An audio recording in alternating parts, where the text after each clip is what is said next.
everyone, this is Tim from Your Six Studios. Today in this video I'm going to show you how to get emojis turned on your Samsung keyboard. So you can see this little emoji symbol right here. So if you have this toolbar, I'll show you how to turn this on in a second.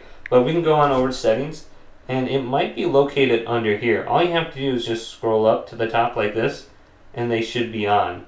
So if you don't see them, we have the plus icon, they might be under here. You can reset the buttons too, just like this, and then they should reset to their original position.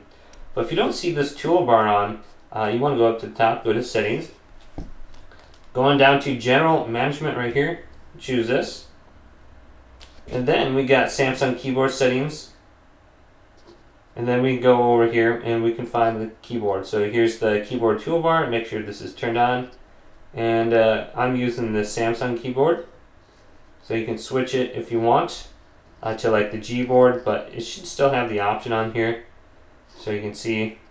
So once I go to this option now, the toolbar should be turned on and I should see emojis over here on the left, and I can just start using them. So hopefully this video did indeed help you out. If it did, leave it a big thumbs up and subscribe to my channel down below.